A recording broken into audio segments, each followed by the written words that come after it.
Good evening. Welcome to the annual Andrew Vella Memorial Lecture for 2022, organized by the Malta University Historical Society, MUHS. My name is Emanuel Buttigieg. I am the Vice President of this organization. And on behalf of the President, Mr. Nico Muscat, who could not join us today, I extend our welcome and thank you so much for being here.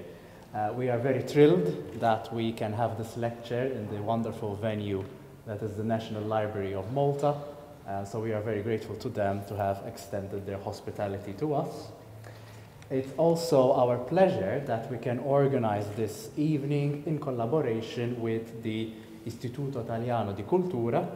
And we have here the director, Dottoressa Serena Alessi, and I want to extend our gratitude for your collaboration. And if I can ask you to just come up here for one moment, I'd like to present you with a copy of some of our publications by way of token of appreciation. So thank you very much. Thank you so much. Thank you for your assistance. Yes, thank you. Thank you very much. Just want, to very briefly, thank you very much to Dr. Valeria, to Dr. Buttigieg. Whenever there is Malta and Italy in the same title of the event, then the mission of the Italian Cultural Institute is accomplished here. So I'm really happy. And if we also have a name such as that of Dr. Valeria Vanesio, even more. So thank you so much for organizing this event today. Our pleasure. Thank you. Thank you very much. Thank you, Serena.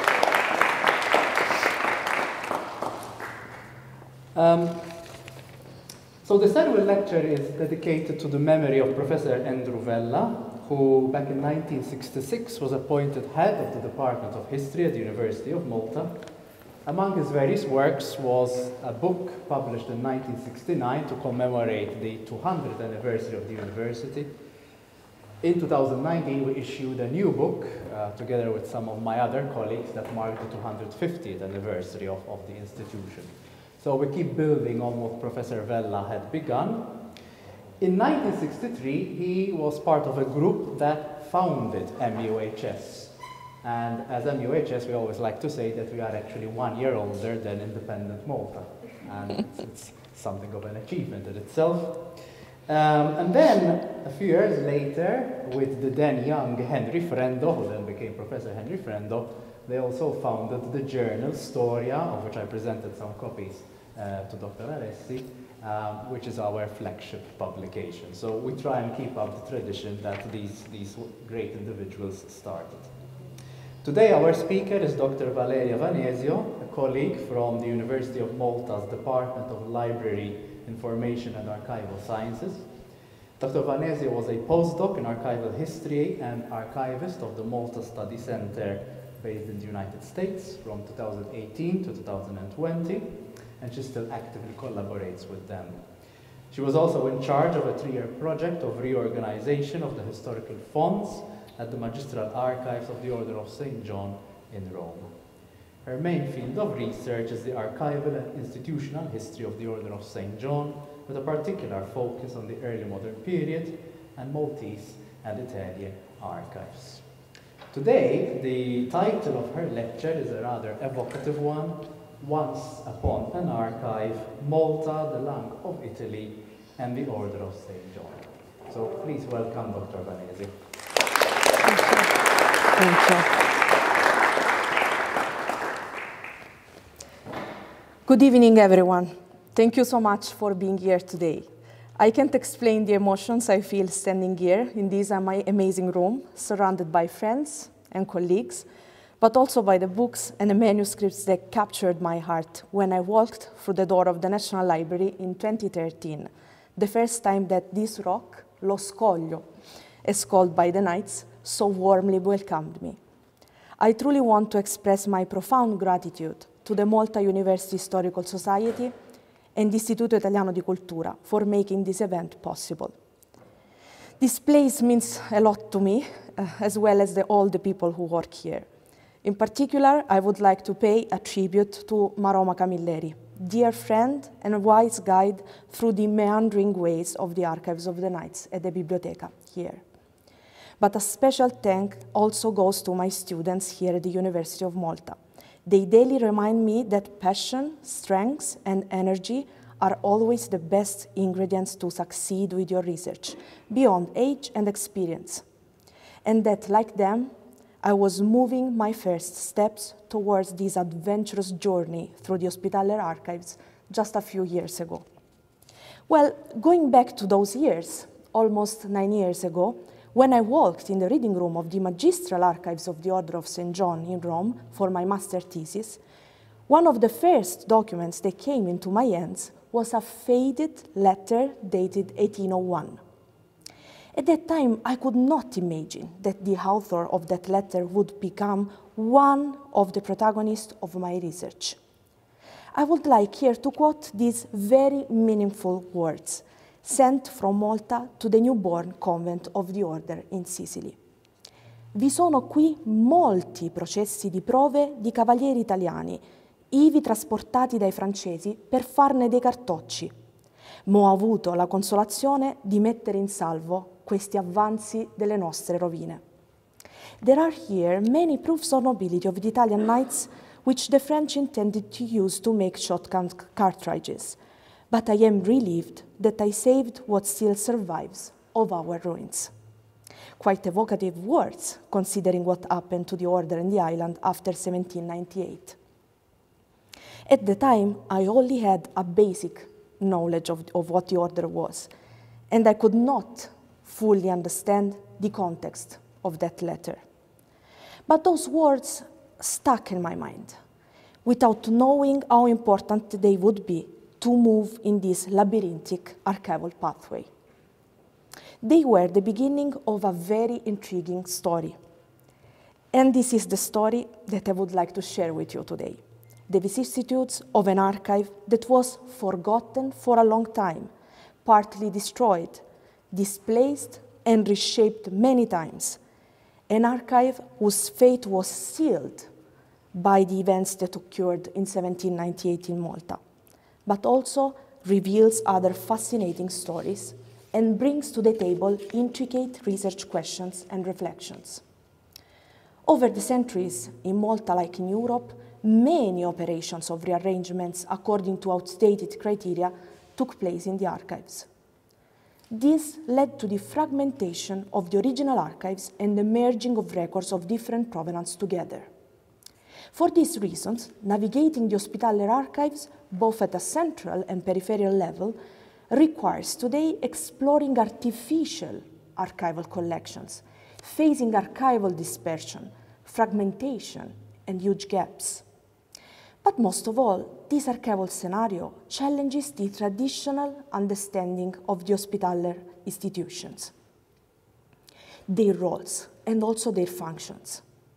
When we look at the Order as a millenary institution, and from my point of view as an archival creator, we can observe transformations, fractures, continuities, and adaptations.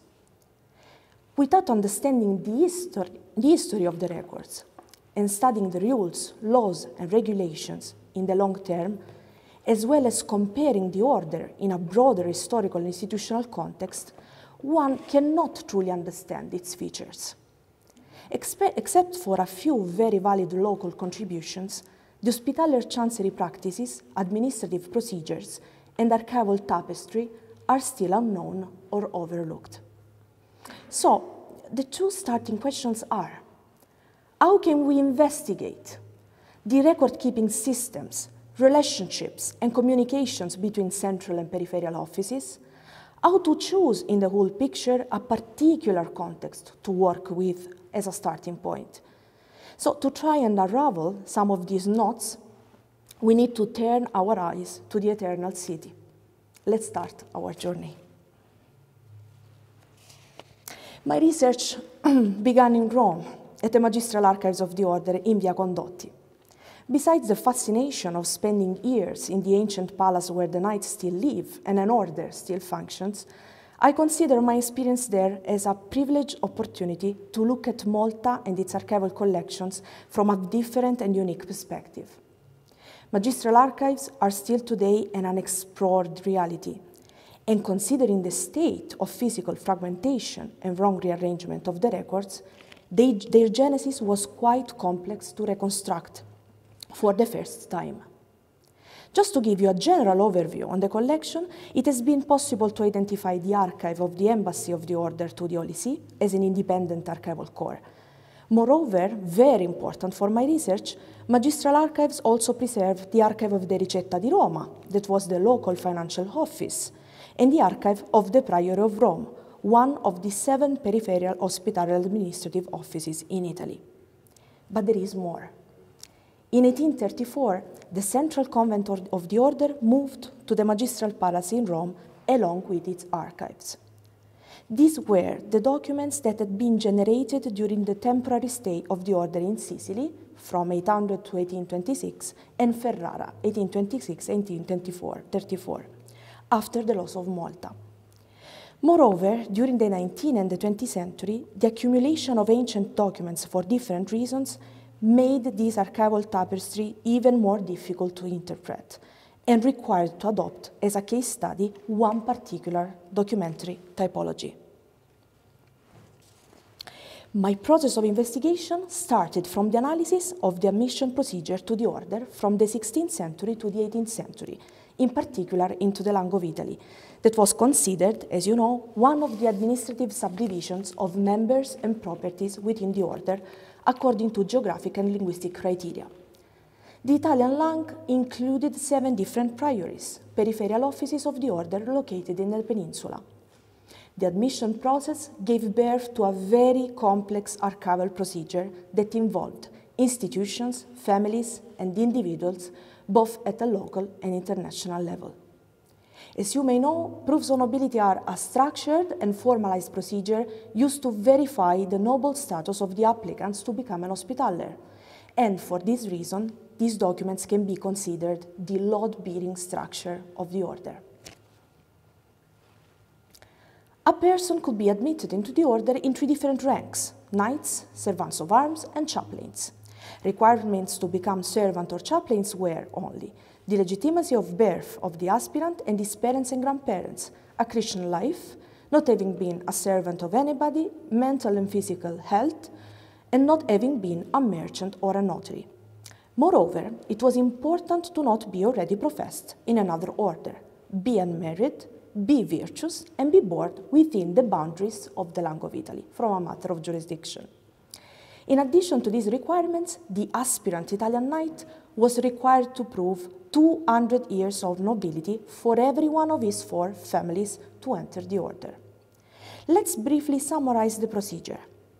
The aspirant submitted copies of the documents certifying his nobility to the hospitaller officials in one of the local priories in Italy to start the admission process.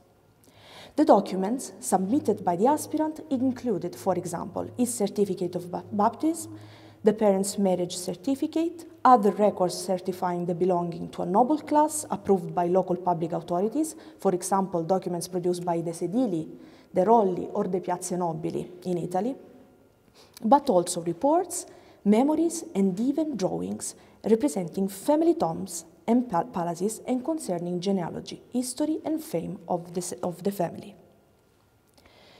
You can admire here 3 beautiful images captured from one of the volumes exhibited here today, AOM 4018, showing drawings representing altars, families, and coat of arms related to the families of Antonio Bussi, aspirant knight who actually became an active and important member of the order. Each volume represents a sort of a family archive, full of information which is often lost or not immediately traceable today.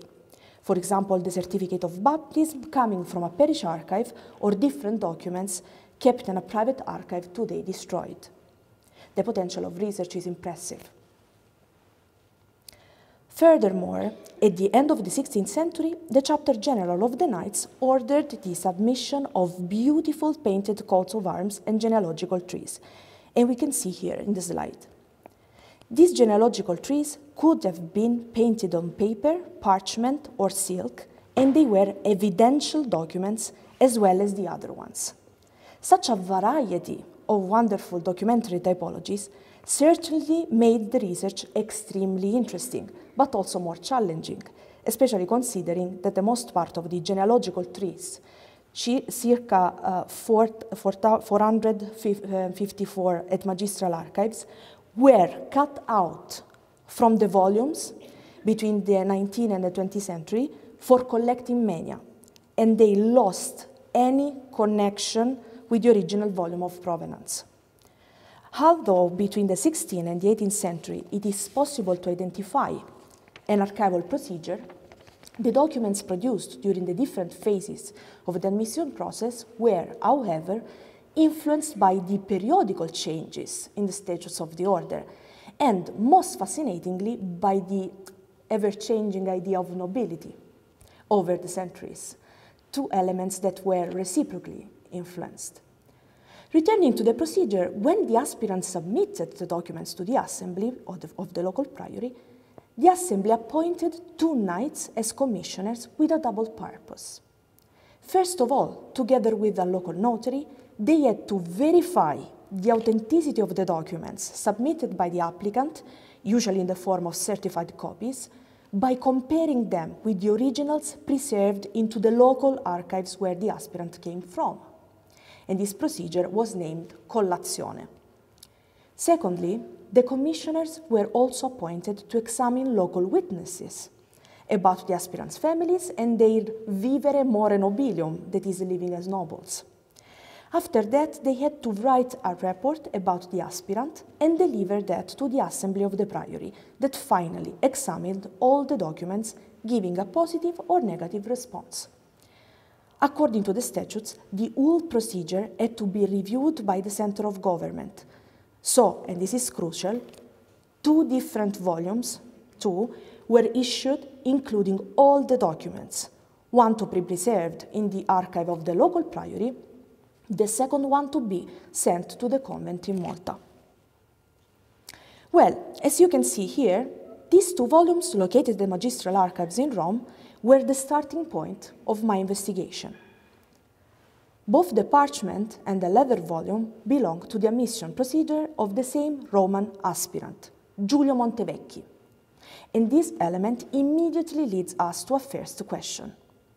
If, according to the statutes, one of the volumes had to be preserved into the local archive of the priory, and another one had to be sent to the convent in Malta, why both of them are preserved in the same place in Rome, where was naturally located the archive of the Roman priory?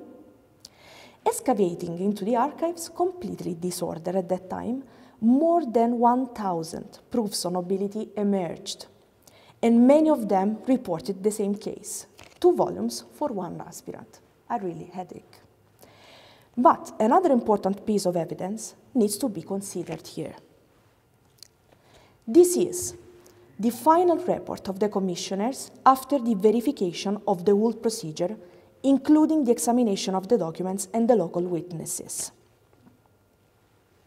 As you can see in the picture, both the volumes of the same aspirant have the final report sealed by the commissioner in original. So, in the field of Italian diplomatics, we have to consider these volumes not just as 1 original and 1 copy, but both as double originals, so we will call them exemplars. This is important evidence suggesting that both volumes must have had the same legal value in the terms of the procedure. But the analysis on the field brought to light something incredible. At Magistral Archive, I also found many proofs of nobility belonging to other Italian priories. Messina, Capua, Barletta, Pisa, Lombardia, and Venice. This provided more interesting questions that I want to share with you. First of all, why do the Magistral Archives in Rome preserve proofs of nobility issued by the other Italian priories beyond those of the Priory of Rome, obviously kept there? Now, at a first glance, this is one physical evidence to consider. The paper bindings of those volumes and also those paper labels with the old archival collocations on the front cover are very similar to each other, even if they belong to different priories. And Moreover, as you can see in the slide, there is a purchase note in scudi on each cover. So my initial guess was that these volumes were acquired on the antique market after the archival dispersion of the archives of the Italian priories, originated with the religious order suppressions, as you know, at the beginning of the 19th century. But among these proofs, those of the Priory of Capua, today located at Magistral Archives in Rome, were very revealing and gave me other evidence to work on. As you can see here, the proof of Bonaventura Sculco of the Priory of Capua includes many different old archival collocations that, for an archivist, are essential to reconstruct the different phases of rearrangement and, most importantly, the provenance of the record.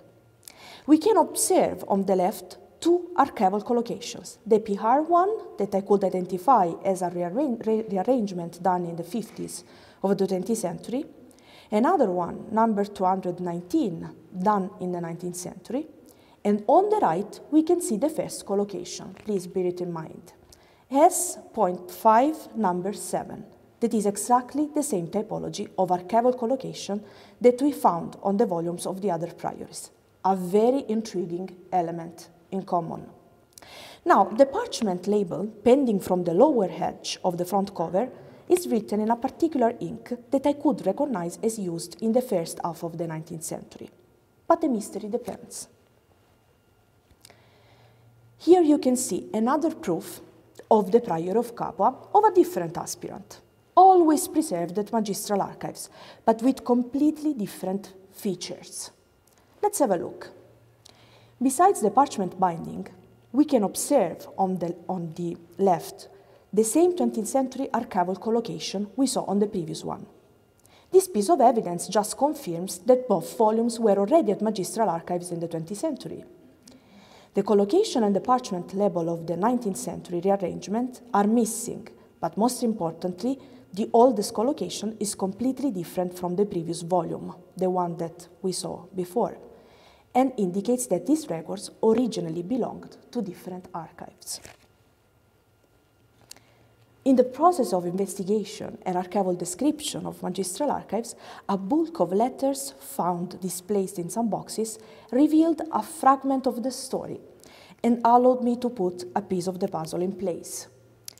In 1858, one knight managed to acquire in Italy, on behalf of the Grand Magistry, at the time already located in Rome, more than 70 proofs of nobility once preserved in the archives of the Priories of Capua and Barletta, and lost after the suppression of the religious orders. So my original hypothesis was partially confirmed, but only explained the provenance of one of the two examples of records I showed to you. The most important activity of the research that I carried out in parallel was a meticulous analysis of statutes, rules and regulations related to the admission procedure to compare the gap between the rule and the practice. Let's start from the rule. The 18th century Code de Rohan, as the last collection of laws regulating life and procedures of the order, clearly states that, and I quote the document, originali processi delle prove si rimettano alla lingua d'Italia.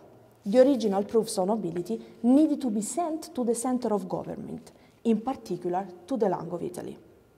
Now, as Professor Milanes pointed out in a short, brilliant article on the auberges of the Langues, during the permanence of the convent in Rhodes, the auberges progressively became influential centers of power until they evolved in Malta. And I quote Professor Milanes, they evolved into an important national center of sociability and solidarity, where important social and military issues pertaining particularly to the Langue or to the convent in general were carefully analyzed and discussed. So besides being an administrative and geographical subdivision of members and properties, the Langues and their auberges also were places of power influencing the central convent. But how can we fully understand their function, role and influence? A piece was still missing in my head. The proof of Scipione Bargagli of the Priory of Pisa, dated 1626 and always preserved at Magistral Archives, speeded up the investigation. Among the documents bound together in the volume, there is a certified copy of one document already preserved by the order that Scipione needed to insert in his proof of nobility for procedural reasons. As stated there, you can see in the picture, this certified copy, I quote the original, extracta est ex processo originali existente in archivio venerande Lingue Italia. So the document was copied from a volume once preserved into the archive of the Langue of Italy. Now the questions become, did an independent archive of the Langue of Italy exist? Was the Langue of Italy an individual office distinct from the central chancery? The archives of the Langue, briefly addressed by the local historians Giuseppe d'Armanin de Maio and Alfredo Mifsud 1 century ago, are today mostly dispersed and partially destroyed. The first dismemberment of the archive of the Langue of Italy happened in 1798, when the French Republican government established the separation of the records certifying property from the documents one belonging to the Hospitaller Chancery, the Treasury and the Langues, to be sent to the Commission of Government. At the same time, many of them were either used for artillery cartridges or dispersed on the antique market. Late in the early 20th century, Mifsud himself, as a librarian, acquired some of the records of the Langue of Italy, today kept here at the National Library, just in the vaults under our feet. Looking at the actual scenario, some questions arise. Are the other records of the Langue of Italy still existent at this point? Where are they preserved today? How is it possible to understand the identity of the Langue without reconstructing the related archive and administrative processes? An unexpected source gave me more details to compare and think about. During the 17th and the 18th century, the admission procedure, as well as the investigation of the properties, known as cabrevatio bonorum, you can see here an example, became very complicated and expensive processes. For these reasons, some quite unique manuals of instructions were drawn up to guide the different parties in the procedure. Reading about proofs of nobility, one detail added another piece to this fragmented mosaic of records. After the final decision about the aspirant knight, the assembly of the local priory had to close and seal the proof to be sent to the convent. Let me show you something. On the verse of the last folio of our friend Scipione Bargagli's proof of nobility, you can see faded traces of seals in the first frame, and in the second box, the shipment addressed to Malta, Melita, in particular to the Langue of Italy. Well, following rules and procedure, this should be the exemplar sent to the Langue of Italy. So why is this proof located in Rome at the Magistral Archives, instead of being in Malta, actually here at the National Library? Given the centrality of these issues, to better understand the provenance of the documents, a comparison between the Pisa proofs of nobility located in Rome and those naturally preserved into the original archive of the Priory of Pisa, likely saved and now located in the State Archive of Florence, became a primary necessity. At a first glance, looking at the proofs in Florence, it is possible to see that the way in which they were preserved is completely different from the ones we have at Magistral Archives, where each proof of Pisa consists of one volume. As you can see, one volume in Florence includes more than one proof of many different aspirant knights, all bound together, so the possibility of dispersion are very low. Actually, searching into the volume dated 1626, it has been possible even to find the other exemplar of proof of nobility of Scipione Bargagli, the same aspirant whose proof of nobility we have seen in Rome previously at Magistral Archives. The exemplar preserved in the local archive of the Priory includes the commissioner's original report, but different from the exemplar in Rome, there are no traces of seals or address. After this first survey of the archive of the Priory of Pisa and the comparison between the Pisa documents in Florence and the Pisa documents in Rome, it is essential to make some considerations. It is quite clear that the Pisa proof located in Rome can come from the archive of the Priory of Pisa kept in Florence. So what's the provenance at this point? The comparison between the records in Rome, Malta, and Florence, and most of all, the discovery of 3 very important ancient indexes and magistral archives in Rome solved the mystery. These 3 indexes and inventories once belonged to the archive of the Langue of Italy and contained the complete list of the proofs of nobility and cabrei sent by the Italian priories, including the Pisa one, to the Center of Government in Malta, specifically to the archive of the Langue, from the 16th to the 18th century. Thanks to these indexes, see again the example of Scipione Bargagli, it was possible to match the ancient collocation of the proofs of nobility of the other priories today located in Rome to the old collocation recorded on the inventory of the Langue of Italy. But there is more. Several surveys conducted here at the National Library through the many artificial sections of the archives of the order also allowed me to match the paper binding that we have previously seen for the volumes in Rome to the paper binding of many proofs of nobility preserved at the National Library of Malta. And we can observe one of them here today in the showcase. The origin of these indexes and inventories is also clearly reported in the deliberations of the Langue. The open register you can admire here today provides a full detailed description of the creation of those 3 indexes.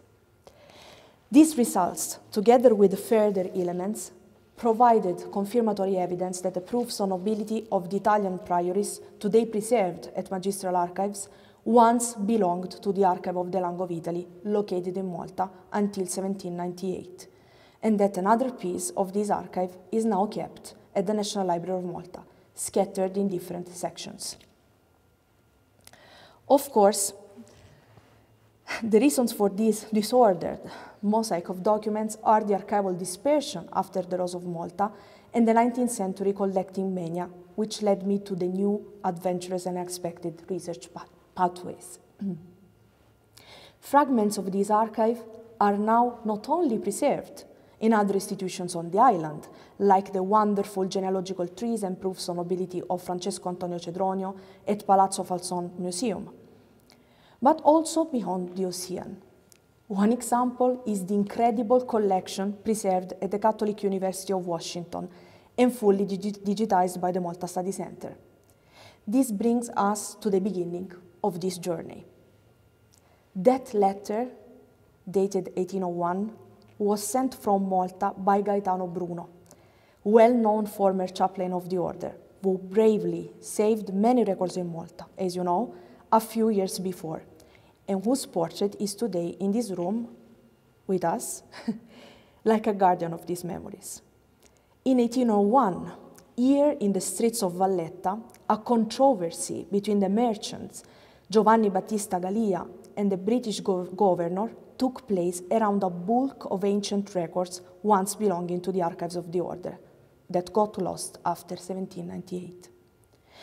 In order to run the island, Governor Alexander Ball decided to search and merge together all the surviving hospitaller documents on the island and probably involved Bruno in this mission. What we knew until now is that only part of those records were recovered and collected with the others. But nobody could imagine the other side of the story. Even if the fate of many records is still a mystery, a consistent part of them was acquired in those years by a handful of knights, mostly Italians, located in Sicily, who were trying to give new birth to the order through the admission of new members. When the newly established convent moved through the Italian peninsula to find a definitive seat in Rome at the palace in Via Condotti, the acquired records of the Langue, together with the new chancery archive, followed the knights to the new building, and today form part of the Magistral Archives collection. Many are still the open research questions, but as an archivist, my first priority was to find a way to valorize and make accessible this multifarious archival framework, And I have to thank the Malta Study Center that gave me the opportunity to share part of this research online with you, with the support of my colleagues, Dr. Daniel Gullo and Mrs. Claudia Garradas. As we can see, most of the time the history of the archives and the one of the archival creators are not parallel pathways. So the research I've shared today is also the essential basis of my job to provide correct access to scholar by using the international standard of archival description. Without going into details, I would love to show you this work in progress. This is the archival description of one of the proof of nobility preserved here at the National Library, created as a pilot project to catalog this kind of records. What I would like to point out is that the Langue of Italy is now correctly identified as the archival creator, and we are able to provide the historical details on the Langue. And the custodial history, of course, of its archive. All the other parties involved in the process, including the aspirant knight, are listed in a standardized form and totally searchable for free in the online platform vhmml.org. By clicking on one of these names, you can find all the information related to that particular family or person, including in the future the dispersed genealogical trees, and virtually reconstruct what still survives of the Langue of Italy archive. Some final remarks to conclude. The archive of the Langue of Italy was until now a sleeping memory, a largely forgotten story that could only be properly investigated through the unpublished perspective of the Magistral Archives in Rome. These records gave new life to the Langue as a connecting body between the central and the peripheral institutions, and provided a completely new interpretation of its role, functions, and history within the order and the European powers. These documents preserve unknown stories of early modern Italy and Malta through the unique lens of the order. They disclose invaluable information about the Langue's record-making and record-keeping system and the many activities of reform and rearrangement of its archive. Moreover, they offer the opportunity to investigate the other Langues and discover differences and analogies. But what fascinated me more are the other multiple stories that this archive silently shares with us. The story of the disruption of Maltese archives that changed their shape and fate, and the story of a group of knights who lost Malta, tried to survive by recovering their documents, which were the lifeblood to guarantee their existence, rights and privileges, but also the bricks to rebuild the administrative system and the identity of an order without a home, far away from this beautiful rock. Thank you.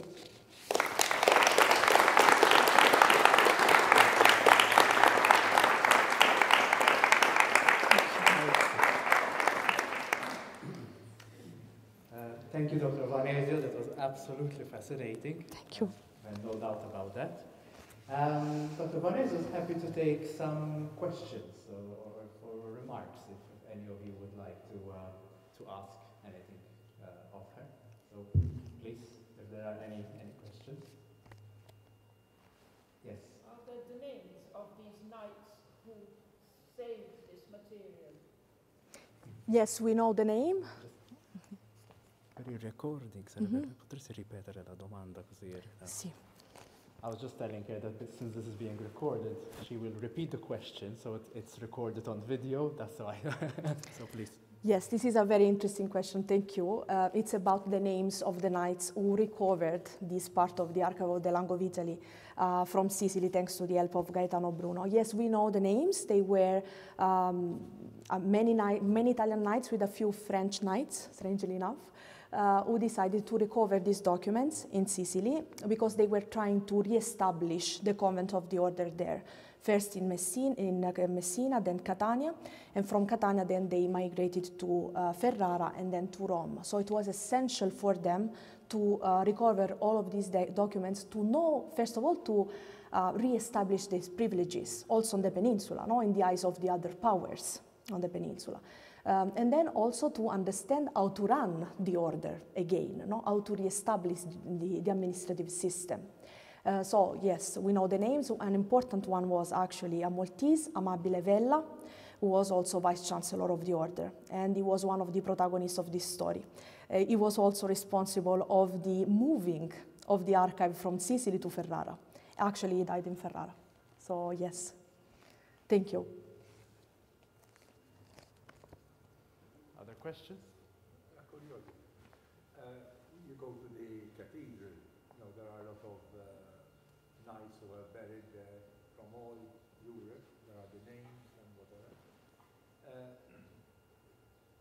Are there any records, I'm just a guide myself, that we can sort of research the knights from where they came, the region, the name, because many tourists come over from different areas, Barletta, Papua, and they come with their own stories, and it's, I feel as a tourist guide, I would be better equipped to know sort of the origins from where these knights came. Thank you. So the question is how to investigate, which are the best sources to investigate the provenance of the knights, their place of origin, their names, families, and all the rest. So we have two important sources, even more than two, but let's start with these ones. First of all, the proofs of nobility that we are discussing today. So since they were obliged to justify their nobility for 200 years for each one of their four families, we can literally consider these volumes as a sort of mini archive of the families of these knights. So we can literally find information about their parents, their brothers and cousins, maybe already members of the order, the four families, and they are literally a massive, let's say, place of information.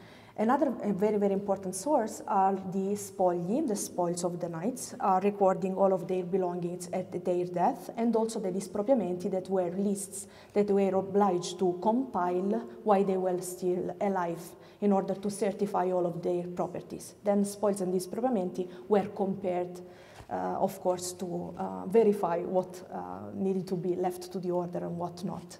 So these are very, very important sources. Of course, reading then the books of the councils of the order, there are a lot of very important information about, for example, the admission procedure of these members, and also, of course, the deliberations of the langues. You can see an example in that big register open in the showcase. Thank you. So did every knight have to show a family tree, like we saw the Borgia family tree in the first slide? Yes, yes, especially with the tightening of the procedure at the end of the 16th century up to the end of the 18th century. Before this period, the admission was a little bit different. They had to justify their nobility in a different way. But especially since the end of the 16th century, the question is, the knights were obliged to present painted coats of arms and genealogical trees for each one of the four families.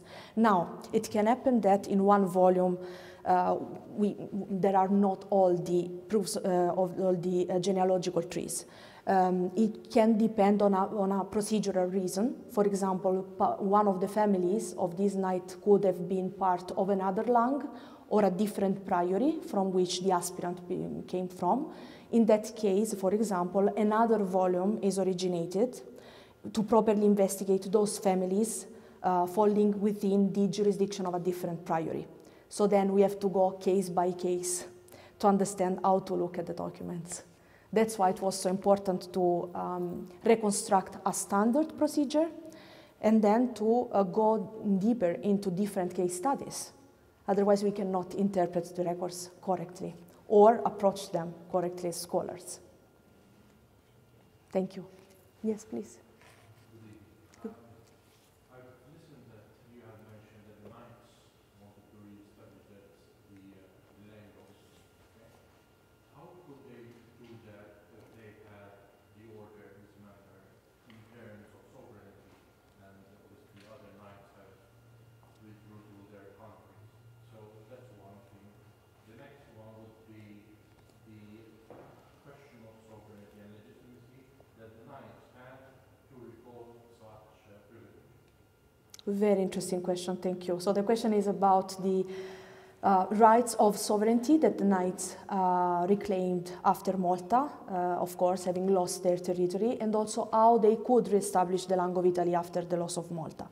It's an extremely interesting question, and the period after 1798, it's very understudied because all the records are still disordered. I was in charge of a rearrangement of these records, a virtual one. But of course, it's a huge work in progress, of course. All of these documents issued by the new convent after 1798 are today in Rome. Now, when they moved to Sicily to find, after the Russian parenthesis, that is another story that we cannot discuss now, but still, when they moved to Sicily, they tried to reassess their privileges through the documents. That's why they needed the documents from Malta.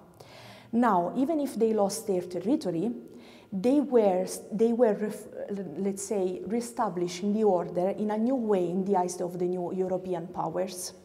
And there are amazing reports digitized in vhmml.org, preserved in the Catholic University of Washington collections, saying that the order needs to find a new identity in the eyes of these European powers to be again accepted. And in the letters of the Grand Magistrate of the convent of that time, it's very interesting to see how they were trying to reestablish, for example, their ambassadors, their diplomatic representatives with all the different courts. Still the order, even if, of course, they lost to Malta, the order still had a role in the mind of the other European powers. So they played on that, and they tried to let's say, reestablish the privileges, especially in the south of Italy, where they still had some properties preserved. That's why a very interesting detail is that the new Langue of Italy after 1798, it is called Lingua della Bassa Italia, just because they knew that all the other properties in the center of Italy and in the northern Italy, they were lost.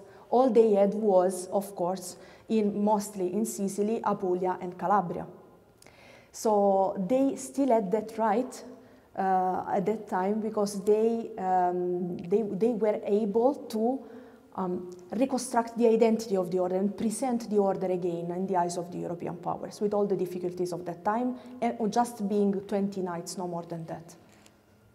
Yes, please. So was it just the Italian langue or there were other languages trying to revive No. the identity of the survivors? At that time, it was a group of Italian knights with a few more, not Italian, some French, the Maltese Amabile Vella also. So only the Lingua della Bassa Italia was reestablished. The other languages were suppressed, for what we know. Then, of course, after 1839-1840, with the foundation of the actual Grand Priories of the Order, is another story. They readopted this division, yes.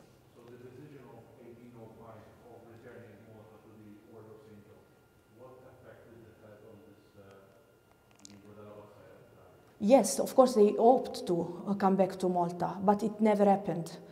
They were ready to come back to Malta, let's say. It never happened, and the first one to realize that was the Lieutenant Carlo Candida, who managed to move the order from Ferrara to Rome in 1834 under the protection of the Pope, actually, in order to re-establish an institution with functioning offices and all the rest. He was the first one to accept that Malta was not given back to the order. So a new identity, a new order, let's say, needed to be established. But 1834 was too late. Yes, yes. Yes, of course. They moved to Rome in 1834. No. From Sicily in 1826 they moved to Ferrara. And from Ferrara in 1834 moved to Rome. Up to that moving, they were still hoping to get Malta back, some of them. You can read it in the letters. Yes, thank you. Do these records only deal with individual knights and the procedures, or do they also contain the history of the knights? Details about, for example, the Great Sea, details about the fortifications, details about the construction of galleys. The proofs on nobility in particular, no. They were only related to the history. What has been recovered and saved? What has been recovered after 1798 from the Langue of Italy. They mostly recovered proofs nobility and cabrei, land surveys, for obvious reasons. They needed to admit new members into the order and also to finalize those admission processes that were stopped in 1798. So they needed these documents to, and for the documents that were already saved here at the National Library, we have correspondence between the convent in Sicily and Gaetano Bruno and other people here at it was not the National Library, the different, of course, offices preserving the archives of the order to find information about a particular member, because they needed to go ahead with these processes. The cabrei, the land surveys, were very important since they were in Italy to try to recover the properties that they lost at that time, that were a very, very important, of course, financial assets for the order. Thank you.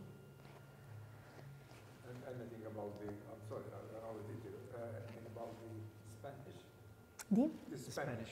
The Spanish, yes. Actually, the first typology of proof of nobility of the 16th century was Castilian, and they were called informaciones. And it was a very, very important example also for the Langue of Italy to set up the new procedure and to tighten the rule at the end of the 16th century, with the introduction, of course, also of the interview of the witnesses, the local witnesses.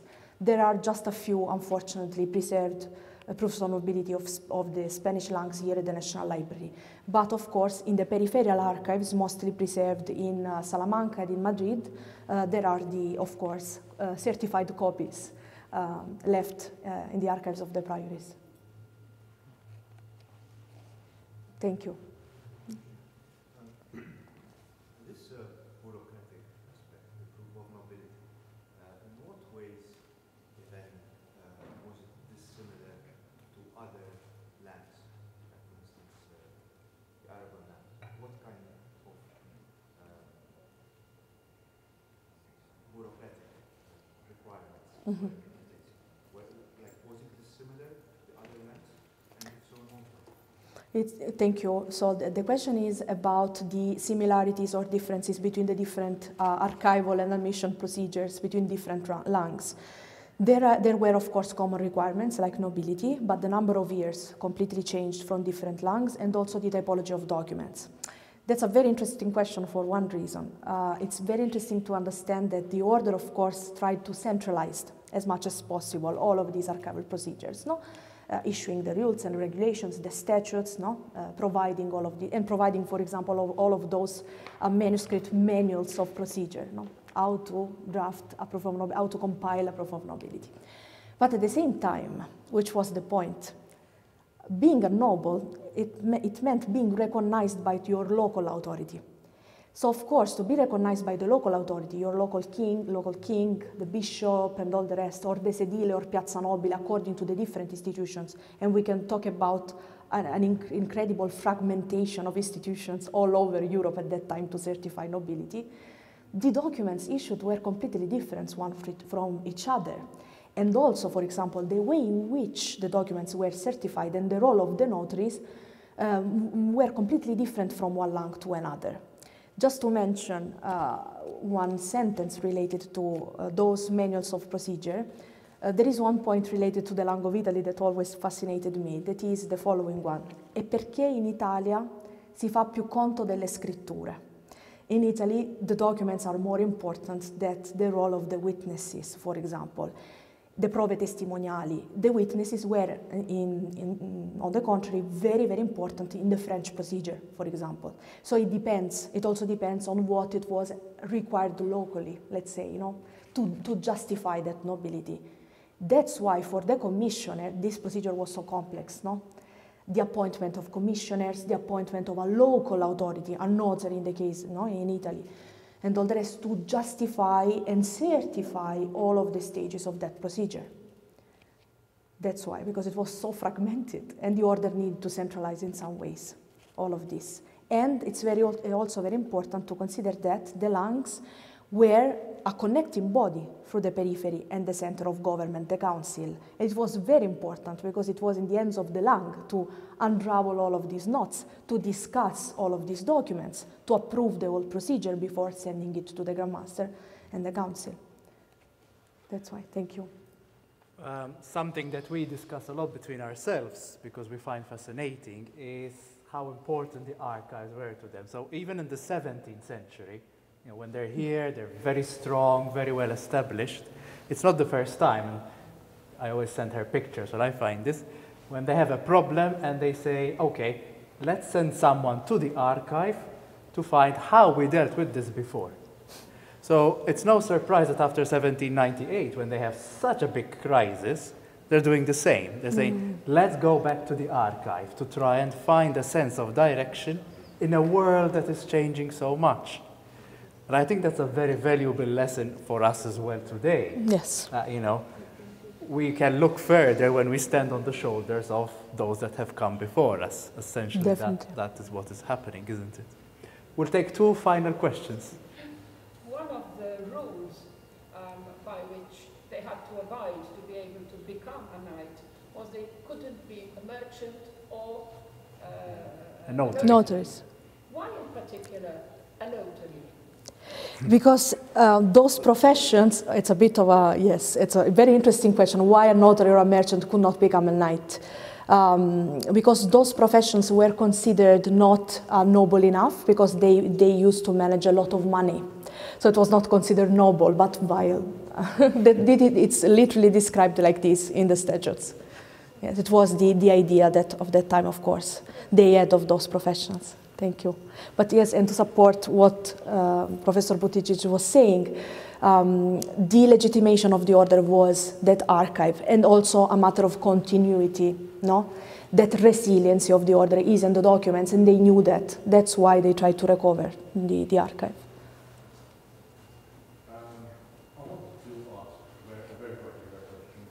Within the correspondence and the archives you have released, have you come up or seen anything related to Freemasonry? Freemasonry. Yes.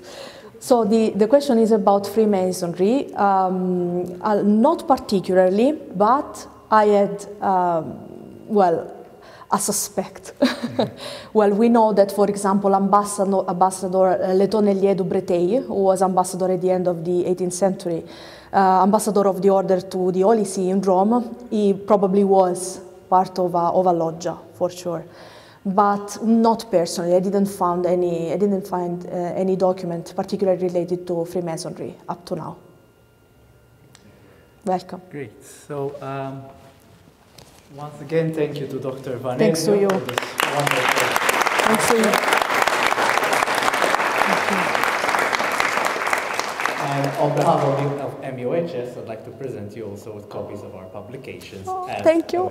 Saying thank you for that. Thank you very much. Thank you. Grazie.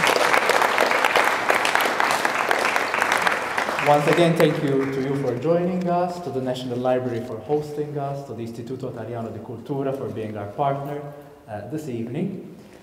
Before you go, I would invite you to have a peek at these lovely documents that have been taken out for us by the staff of the National Library. So we thank them for the extra effort also they put into this.